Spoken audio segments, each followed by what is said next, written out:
So welcome to this special episode of Ask a Black Dad. My name is Varnell Harris. I am the host and co-creator of Ask a Black Dad.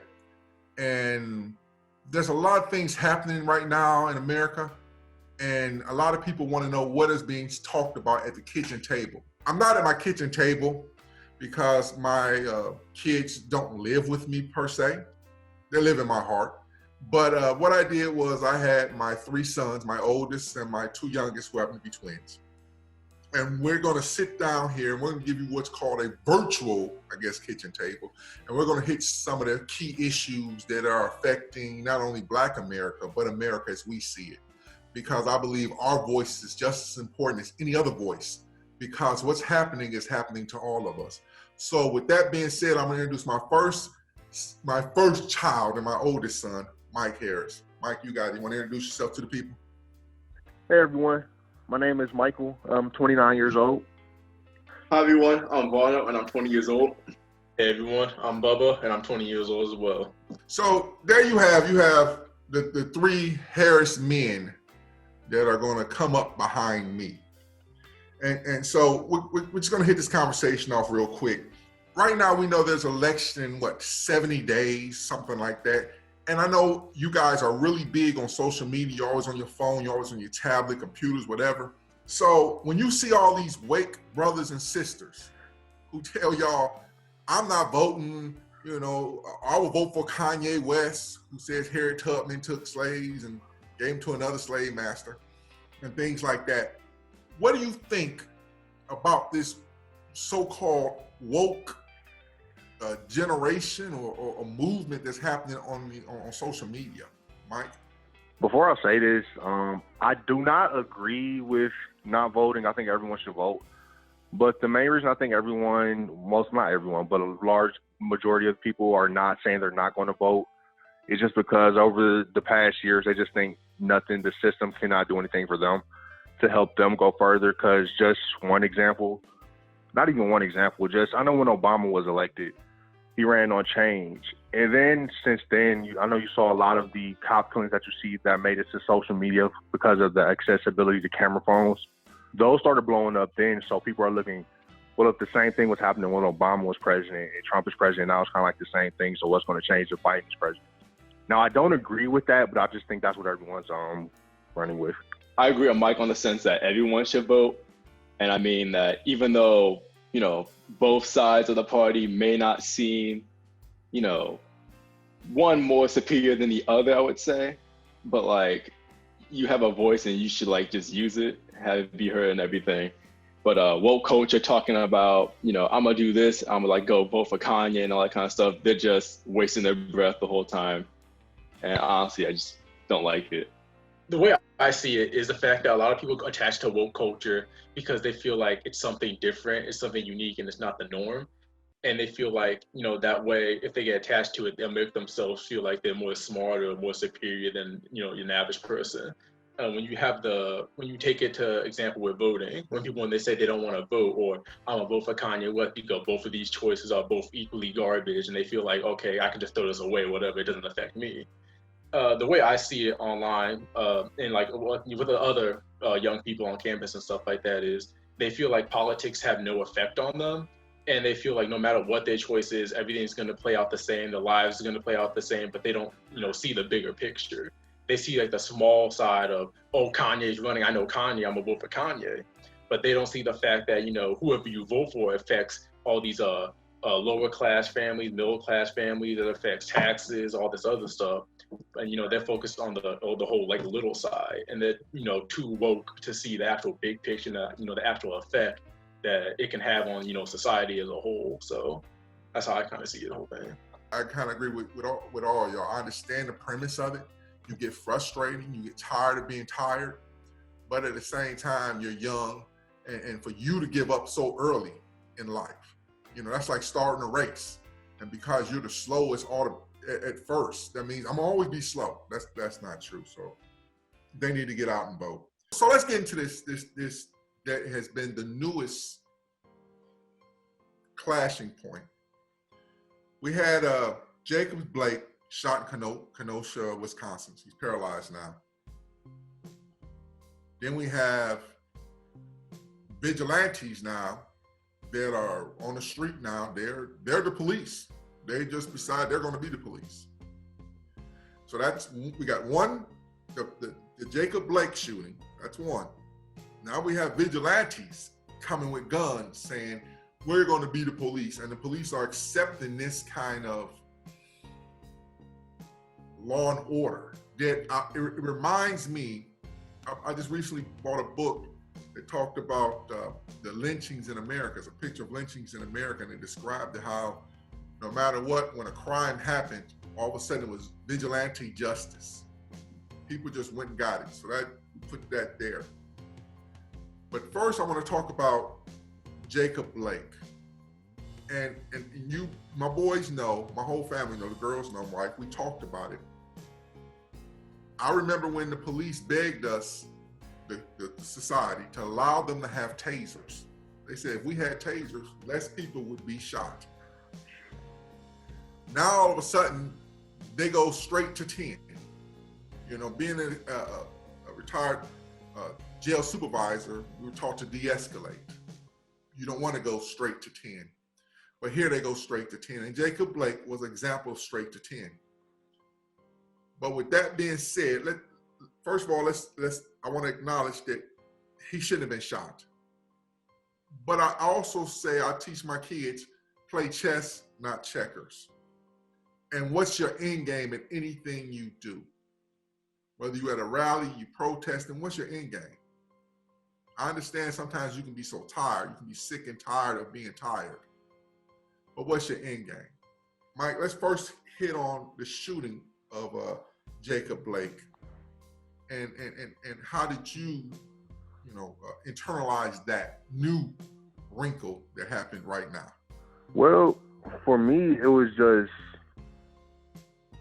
I don't know. I didn't see the video, being honest, because I don't like watching those videos. But just seeing it was another shooting, the sad fact is that they become so normal now, and you almost become normalized to it, and that's terrible. But it's just kind of like the same routine. And like I say, you're waiting to see if they're going to fire or charge the cops or if they'll be arrested, and more than likely or not. So to me, they're like the other ones that just get you like more frustrated because it's just like the same thing over and over again.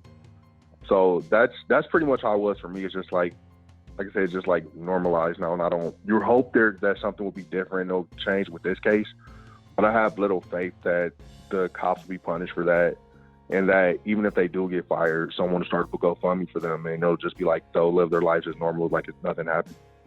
So I remember when I first saw the video, and being 100% honest with it, the only thing that I found different about it is two things: the video itself, and like the hashtag that goes along with it. Like the whole premise of just having a black man gunned down, it's just become so common that part like doesn't even faze me. Like the only thing that's different is like, what the actual video like isn't, like what the actual video is itself, and then like the hashtag behind, like always always the victim's name behind it. Like what Michael said, nothing's gonna happen to the cops because it really ever does. And I mean, watching the video itself and just seeing like some of the things like that people said, like this is what happens when you resist arrest or whatever like that. This is what happens when you don't follow police guidelines. This is what happens when all that kind of junk. But the thing is, we want to keep just like blowing over the past. Like, all right, sure, you said your point. That's all said and done. But we keep forgetting the fact that this dude was walking to his car. I watched the video. Police officers are just tugging at his shirt and everything. Guns pulled on him, 2 of them. And I mean, as soon as he got in his car, 7 bullets in the back. It wasn't like 1, 2, like 7. So we want to keep talking about, stop resisting arrest. But what about the fact that this dude got shot 7 times in the back? But we don't want to talk about that because blue lives matter and, all lives matter and all that kind of junk. So I mean, the video itself and like the caption are the only that's like different to me. Other than that, it's just going to be the same story with just a different victim every time. And it's sad that it doesn't even surprise me anymore. Just to build off what Vaughn and Michael both said, I agree with both of them with the fact that I believe that nothing's going to happen to the officers. And I feel like it's just the whole case itself is going to play out the same way as it always does for past other victims.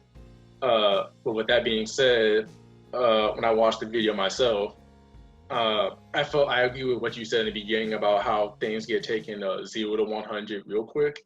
Like I don't agree with the fact that like they should have shot him in general. Like I don't feel like that was like the necessary course of action to take. Like when I saw the video and he was walking towards the car, you would feel like, okay, someone would tase him there or something like that. But he walked to his car and they probably thought he was going to grab something, so they shot him like 7 times. If you couldn't, if you want, like I see people online like defend the whole topic of, oh well, he had a past history, blah blah blah. He could have had a gun in his car. Like okay, that's cool. You can take that into account. But the one thing I don't understand is the fact, like, he got shot 7 times. It's not like I mean, you can't really shoot someone 7 times on accident. You can shoot someone 1 time on accident, maybe even twice. But like when you go past like 3, 4, 5, 6, even 7 times, that's just plain excessive right there, and this like not even needed. I just want to say one more thing. Like I said, I didn't see the video, but like I heard about it. But I don't know. This might be the case because like I don't know Jacob. But he also, I wouldn't be surprised because I heard he was there. He was breaking up a fight. Then the police came, or he's breaking up an argument. And walking to his car, I won't be surprised if he was just scared and just trying to get out of the situation in general, just because of everything that's going on now. Not saying that is the case, like I said, because I didn't speak to him, but I wouldn't be surprised if he just panicked. That was the only thing he thought of to do then, just to get in the car and get away. And again, just because I understand he didn't stop when the police told him to, I get that. But like I said, like Bubba and Barno said, that's still not reason to shoot someone 7 times in their back. Now, I'm gonna say that, like I said, I remember when they begged for tasers, and then of course we find out that it's a joke for them to use tasers on homeless people, black people, brown people, just 50 times just to keep shooting with a taser. But I always tell my kids, and y'all know this, each one of y'all can vouch for this, what's your end game? Whenever you start something, what game are you playing? Are you playing chess? If I could talk to that young man, I would ask him, what was your end game? At what point were you not given the lecture that we have to, because of this pigmentation we have and that we're blessed with? But because we have this, we have to abide by certain rules and regulations that other people don't have to. I've talked to all y'all about that. When a cop pulls you over, it's no sir, yes sir. You show your hands, you turn your lights on in your inside your car. No sudden moves. You love them. I got to get my wallet out, sir. We have to do that. So for the cop to just go to 10, because there are some cops that just want to kill people of color. In fact, if you go back to Mississippi, when they killed Cheney, Goodman, I think Schwartz, they killed the 2 white kids. And the one deputy said, all y'all saved me was a nig. He used the N-word. He said, but at least I got to kill me a nig. So we know that there are some cops have that mentality level, but we have to constantly think and be proactive, especially when you're a father, because you never want to cause harm to any of your children. So he had 3 children, and not to shame or to blame him, but we have to find out what our end game is going to be. We can't just constantly say, I'm sick and I'm tired. There's so many times when I was working in the jail, I was sick and I'm tired, but I knew that you guys needed to eat. The heat needed to be on. You know what I'm saying? You needed clothes, you needed to go to school. So I couldn't afford to say, I'm just sick and tired of being sick and tired. I understand that syndrome, but we have to play chess, and we really got to start playing chess. And that includes voting too. So another thing I want to talk about too is there was a moment in this recent, I'm gonna call it recent, that shocked me and made me even more fearful for you guys. That was when Trayvon Martin got killed. Because I live in a predominantly white neighborhood. And when the neighbor could kill him because he felt he didn't belong, and then the police were helping George Zimmerman with his report. George Zimmerman was the victim, while this young black boy, who could be my son, was laying on the ground dead. But the police said, no, George Zimmerman was the victim. That was a point to me that really shook the core to me. So right now, with all this happening in America, is there a moment or incident or something that made you say, wow? You know, it could be a moment that made you have hope, or a moment that made you go, man, this is, you know. So again, we're gonna start with you, Mike. Has there been a moment that you can recall or think that made you say, wait a minute, you know what I'm saying? Maybe everything isn't rosy and peachy clean, or maybe there's hope. I don't know. Is there any moment recently that you can see with all this unrest happening that gave you a thought, some kind of thought? For me, recently the thing that stood out was just how you see all the corporations now, after the killings of George Floyd and Breonna Taylor, how they're all putting out messages and saying they're supporting Black Lives Matter and just people of color in general and their fight against police brutality. And to me, that just bothered me because all the things that are happening is nothing new. And that just made me think you all could have been saying something beforehand. You could have been helping beforehand.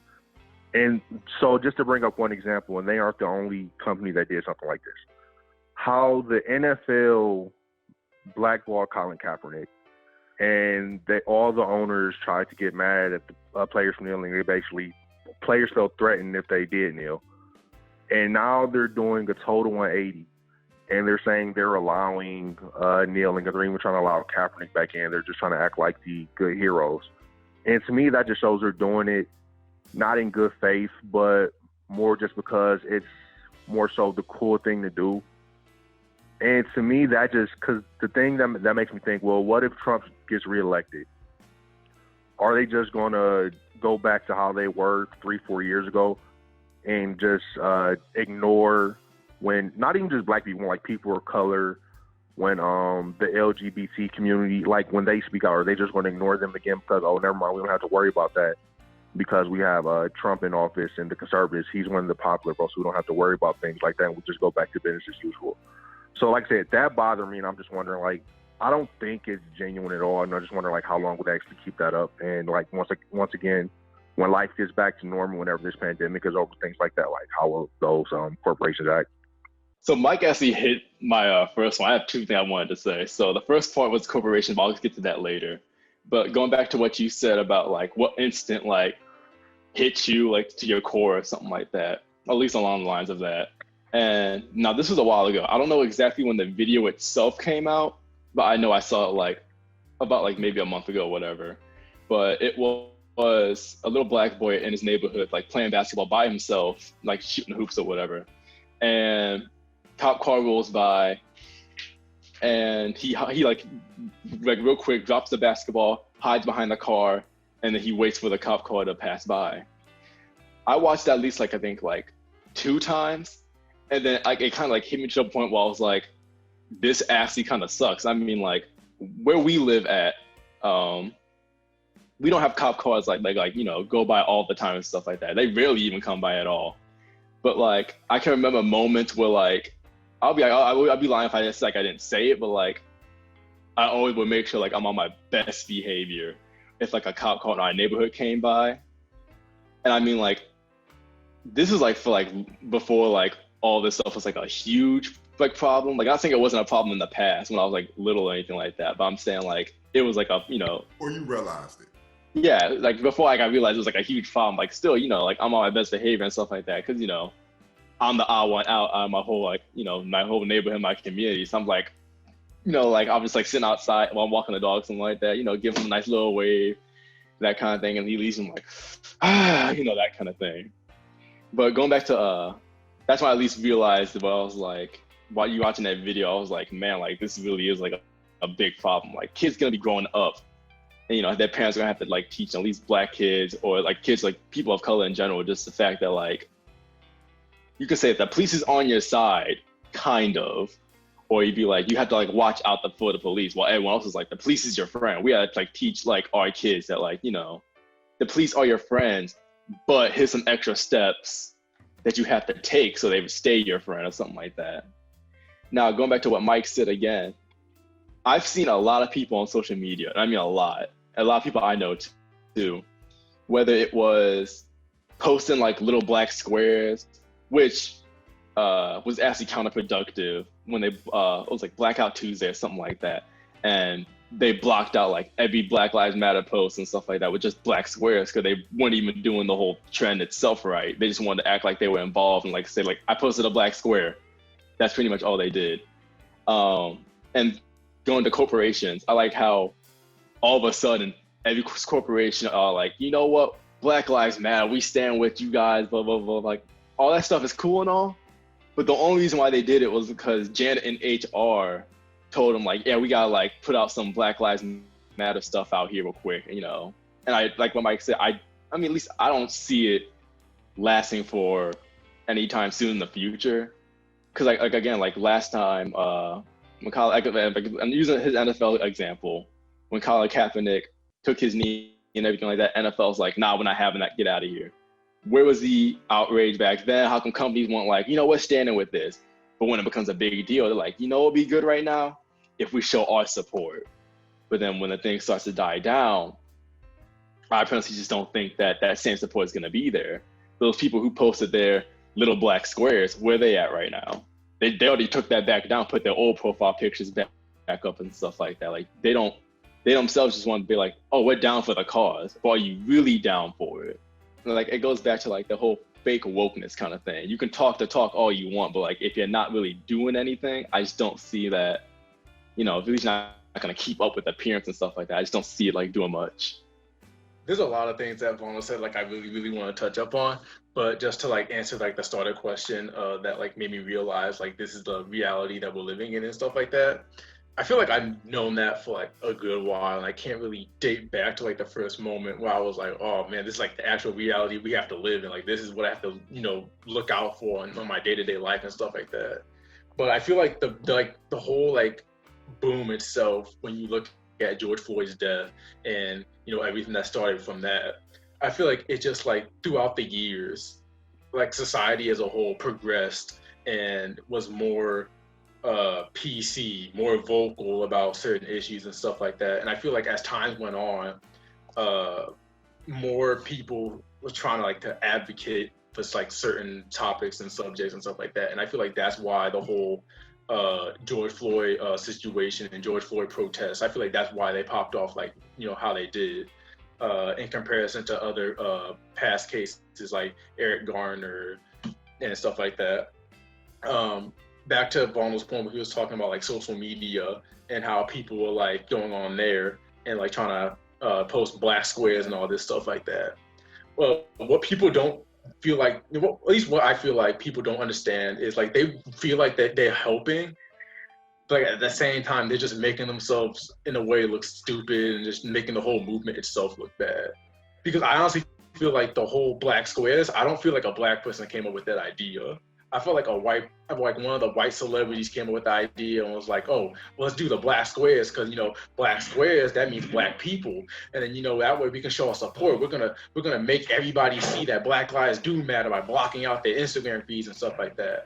But at the same time, in that said process, what they were doing was they were using the Black Lives Matter hashtags, the George Floyd hashtags, putting black squares on it. While they were doing that, they were blocking out actual information, actual videos of, you know, people who were actually trying to advocate for Black Lives Matter. So their information wasn't being heard. They were being blocked out by these black squares. So, like, again, like I see people on social media constantly posting all these videos and stuff like that about, you know, Black Lives Matter this, Black Lives Matter that. But at the same time, they're just reposting these videos. They're not giving, you know, their own opinions. They're not flat out talking about any of it. They just feel like if I just repost this video, I'm done. Or I said, anyone can hit a retweet button. Anyone can hit a like button, you know, and say like, there you go, I did my part. Like both Mike and Vaughn both said, people are, at least some people are treating the whole Black Lives Matter thing as a trend. They see it as a media trend. They don't see it as a movement. They don't see it as a protest. They just see it as the latest fashion trend or the latest trend that an entertainer did, their favorite actor or actress did. That's what they see it as. And I feel like just because of that, it's providing some sort of hindrance on the movement itself. And that's why, you know, lately, you know, some people like will say, oh, we'll go on social media and post Black Lives Matter isn't dying, because they have to put out that reminder because, you know, people are feeling like, oh, the trend is dead. so I don't have to post anything anymore, or the trend is dead because I'm not seeing anything about it. And what people need to understand is just because social media or certain news sources aren't posting, actual Black Lives Matter protests, they're still happening. And just because we can't see it, they're still in movement, they're still happening. But, that's just the way some people see the actual world right now. They see it all as like a little internet trend, take a look at COVID-19. People think it's like an internet trend. It'll die out one day. It's not going to die out. They see it as, the oppression of Black people and police brutality. They see it as a trend. They'll think it'll die out one day. Just like COVID-19, it's not going to die out. It's going to stay there for a while, probably maybe even close to forever. Well, forever, I agree. I want to, because I know y'all got a tight schedule with y'all being in college and Mike got things to do. So we're going to try to wrap it up, but I want to close out because we didn't talk about it, and I know we got to move because you guys had such good takes on the movement right now, is that we have to be careful because what I see, I always tell you, there's nothing new under the sun. Everything, what goes around comes around again. And right now we're seeing vigilante justice being delegated out to just simple people with guns. A guy goes jogging, somebody thinks he broke into a house. Oh, we got the right to kill him. But when I say that Trayvon Martin was the key point, look at the justice now, vigilante justice happening again. And you can always relate it back to George Zimmerman becoming infamous because he was able to kill a Black person with no repercussions about it. A Black person who he had done nothing wrong, who wasn't bothering him, but because he felt he didn't belong there, he was able to get away with it. And we need to stay awoke about that. And that's something we need to constantly be aware of. And I feel sorry for you guys because I had this talk with you guys and you guys are going to have it with your kids. It hasn't changed. I really thought it would by now, but it hasn't. So, you know that the star of the Black Panther died. Chadwick, what's his name? Boseman? Boseman. He died. Now, I can remember getting comic books and Black heroes were like rare. It was Power Man, and then the Black Panther came along later on. Who the heck's Power Man? When I was growing up, there weren't a lot of Black, you didn't open a comic book and see Black heroes. And in fact, I got into an argument on social media because a little white kid dressed up as Black Panther and some of the woke brothers and sisters was like, no, he can't dress. I said, no, he can dress as Black Panther. The Black Panther is a superhero. Just like we have Black kids dressed as Superman, Batman, why would we tell them about, you can't come? No, he's a hero for everybody. So with him dying, Mike, you're gonna start off, the significance do you think that may come as we look at it in history, that the movie Black Panther and the character he played and what it meant to little kids, not just Black kids, brown kids and everything, say, hey, we're included. What do you think that impact is as you're looking at it and you're 30 something and you're going to be, maybe sooner or later, maybe later on down the road, a father yourself, that image that came across? In my opinion, I think that will do a lot just for just young Black boys and girls, or even like ones of adults now, just thinking the possibilities and the things they can do if they really work hard within the entertainment industry. Just seeing that they don't have to be pigeonholed into certain roles. Because I know for him, I was looking at, after he passed, I was just looking at a video and they were talking about when one of his first roles was in some soap opera. And he was typecasted into being a robber, I believe it was. And he felt some type of way about that. But I feel like with the Black Panther and just him being in the whole Marvel universe and being one of those popular characters, that, like I said, that's opened a lot of doors. And I was listening to a radio show earlier today, and they brought up how the Black Panther and also Get Out, how those two movies opened up the budget for other Black movies, like such as, or just Black shows. It's like, I think Lovecraft Country is one on HBO right now, and also the Watchmen. And they were speaking like probably if we didn't have like those two movies that were different from the usual Black movie, that maybe HBO wouldn't have opened up the budget for those. because, like I said, when you usually have a black show, they usually expect it to be one way.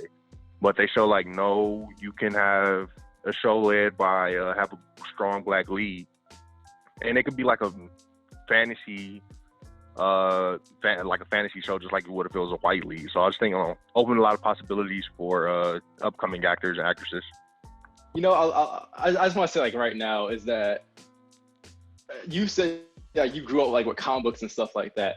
I mean, me and at least Bub, I can say. I don't know about Mike so much. I don't know, he old, so he might have had like done comic books. But I mean, like me and Bubba, we grew up doing Superman. Yeah. Me and Bubba, we had Marvel movies, and so we had Iron Man, we had Captain America, Hulk.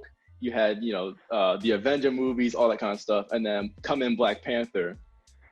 To see a movie like that, it was number one, like actually like powerful movie. It's still one of the best ones in my opinion. And to hear like when he passed, I was actually like upset by it. And like honestly, like when actors and stuff pass, and I feel like, oh, it's sad, that kind of stuff. I really don't get invested with them. But like when I heard that he passed, and I was like just like damn, like that actually like sucks, and like it hit me like really like hard. And to see like how many people he affected, I mean like. That goes for like all races in general, because like he was like literally just a powerful character.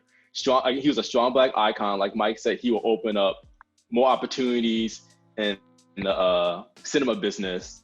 I can see like all the doors and stuff he opened, and to see the fact that like all these people, all races, are like they respect Black Panther. They're like looked up to him and everything like that. I find that amazing.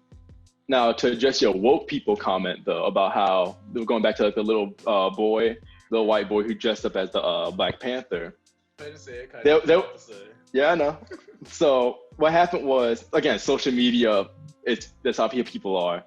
There was this one woke person, at least I'll say it, fake woke person, because there are woke people, there's a fake woke, who said that white people aren't allowed to mourn Chadwick Boseman's passing.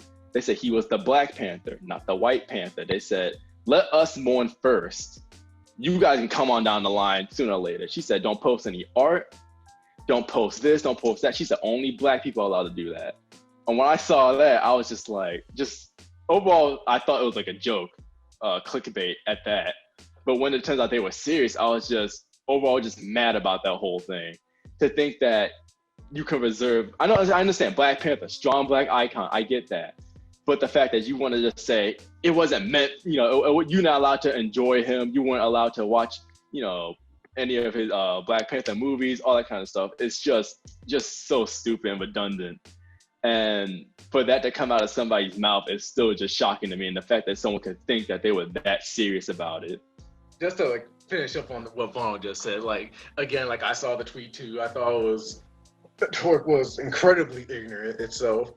The one thing I literally didn't understand was the fact that like, okay, I understand. We, like Vaughn said, we both understand like, he's a powerful black icon that was, in the Marvel universe, an iconic black superhero. If you ask any person, name a black superhero right now, number one is always going to be Black Panther.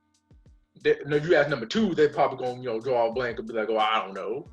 But the fact that like people like you got certain people out here trying to gatekeep his death, like forget Black Panther as a whole. You're trying to gatekeep another black man's death for yourself and say no one else is allowed to enjoy the all these things that this black man did. The fact that he donated to all these charities, mind you, some of them were for white people and black people, white little boys and girls as well. They're like, you guys don't deserve him. He's for the black community only. Black Panther himself allowed white people, or even white kids, to like open their minds and see color for probably maybe even for the first time in the actual like Marvel universe or even in general period. The work he did himself, like and all his other movies that he acted in and stuff like that. Like Bono and Michael both said, he opened up all these doors in the cinema business, in the TV business and stuff like that. All these other uprising black actors, actresses, producers. He paved the way for them to actually make a chance, for them to pop off in the world. And just to see the fact that, you know, people are trying to, you know, say that just to see like that people like, you know, try to say that he didn't really do much for the white community in general, and to say that, you know, he's only for the blacks, you know, he did this for the blacks. It's kind of like upsetting to see, because like if just the fact that you doing that alone is cutting off all this other work that he did, you know, cutting off all the other impact that he had for the world. You're cutting him short himself. Because while you think you're doing something good here for the black community, all you're doing is just, you know, cutting his loss short, saying like, you know, he did this, this, and this, but we're gonna cut that ties off and only focus on what he did for black people alone. I think that's how I see it. What I see is, I remember Good Times, episode 2, 1972. And Florida was upset that JJ had painted a black Jesus and wanted to hang black Jesus up and take a picture of white Jesus down. Here's a black family in the ghetto, poor as hell, barely can eat, working day to day, struggling and surviving. And she was upset because white Jesus was getting taken down. So this is in 1972. I was 7 years old. That was the big thing. And to see this character be lifted out of the Marvel comic books, and he wasn't worrying about white Jesus saving him. He said, I got it. I got this. And he was going toe to toe with Captain America. He was going you know what I'm saying? He was there to help. Remember, in Infinity Wars, they had to go to Wakanda to get it right. So I think that it's like a symbolic thing that happens, and we won't know the repercussions of it till later on. But if people allow it to sink in, and you just honestly let it go, let that colorization go, and realize that the world is full of beautiful colors. And that's what the Black Panther did, and he was able to bring it to life, and he did a hell of a job with it. Now, I hope that they keep it going forward. And like I said, somebody asked me one time, what's the best thing Obama ever did? I said, the best thing he ever did was that there's a little kid looking up saying, I one day too can be. And I think with the death of Chad Boseman, it's the same thing. I too one day can be. And with that being said, I think all the kids around the world can sit up there and look at that and say they too can do it. With that being said, I'm gonna let you guys go. I know you're busy. I love you guys. Make sure you stay safe. Do what you gotta do. Make sure you take care of your business. And for all you guys that are watching this on the YouTube channel, remember to subscribe, follow us. We're gonna let you know who won that giveaway. And remember, until I see you in 2 weeks, remember, I love you.